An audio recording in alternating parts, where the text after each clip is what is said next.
আমি এত বছর চাকরি করার পরে আমার পেনশনটা আমি পাচ্ছি না। প্রধানমন্ত্রীর সঙ্গে একটা মিনিট দেখা করবো, আমি কারোর কাছে ভিক্ষা চাই না, 18 মানুষের কাছে কোনো সাহায্য চাই না, আমি আমার পাবনাটা যেন পাই, আমার সম্মানটা ফিরে চাই, এইটুকু আর কিছু নয় বাবা।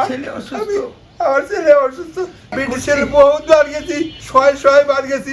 কোনো অফিসারে বল মিটিংয়ে থাকলে বলে রুমে নাই, রুমে থাকলে হয় মিটিংয়ে, কেউ দেখা করে না।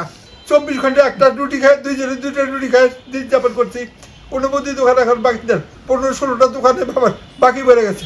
বাড়ি ভাড়া লাখ টাকা, কারেন্ট নেই, আজকে ঘরে নেই, কারেন্ট লাইন কাটা, কীভাবে দিন কাটাচ্ছে জানি না। এসে পৃথিবী থেকে যাওয়া হচ্ছে, খুব খবর দেওয়া ভালো। তবু আমি প্রধানমন্ত্রীকে অনুরোধ করবো, আপনি মানবতার মা, আপনি দুদকের সঙ্গে দুর্নীতির সঙ্গে আওয়াজ করেন। আপনি বলছেন 0 টলারেন্স।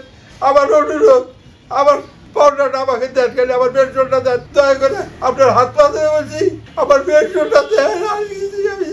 আমি এখন মৃত্যুর সঙ্গে বাঁধা লড়ছি, আমার স্ত্রী মৃত্যুর সঙ্গে বাঁধা লড়ছে, আর এসছে বলো কিছু আমার ভাষা নাই। ব্রিটিশের বহুত বার গেছি, শয়ে বার গেছি। কোনো অফিসারে বল মিটিংয়ে থাকলে বলে রুমে নাই, রুমে থাকলে হয় মিটিংয়ে, মানে দেখাই করতে পারে না, দেখাই করতে পারে, কেউ দেখা করে না। আমি খুব কষ্টে আছি, আমি নাগায় আছি। আমার ভাবনাটুকু তদন্ত করুক, সিআইডি, পিবিআই, এসবিডিবি, র্যাব সবাই মিলে তদন্ত করুক। 5 মিনিট সময় লাগবে মাত্র তদন্ত আরম্ভ করার পরে শেষ করতে 5 মিনিট সময় লাগবে। তদন্ত করে আমার পাওনাটুকু আমাকে দেখ।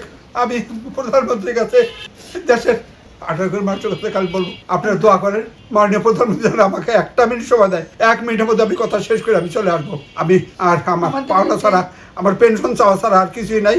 তাহলে আমার সম্মানটা আমি তাহলে ফিরে পাই, আর কিছুই আমার চাওয়ার পাওয়ার নাই বাবা। আমি মাননীয় প্রধানমন্ত্রীর কাছে 1 মিনিটের জন্য যেন আল্লাহ আমাদের দেখা করার সুযোগ করে দেয়, শুধু পাওনাটুকু ন্যায্য এটার জন্য বুঝে পাই। দুদকে চিঠি দিছি গত বছর, আজ পর্যন্ত তারা ভিতরে ঢুকতে দেয় না। গেটের থেকে শুধু ওই দারোয়ানদের সঙ্গে কথা বলে বিদায় আসতে হয়, ভিতরে ঢুকতে পারি না। তারা কোনো ব্যবস্থা করতেছে না। তাই মানবতার ভিডিও বর্তমানে সুমন বাবাজি, তুমি বিশ্বাস করবে, তুমি আমার ওই বেলুজের মতন আমার চিঠিটা নিয়ে দুদকে যাও, যেন তারা তদন্ত করে।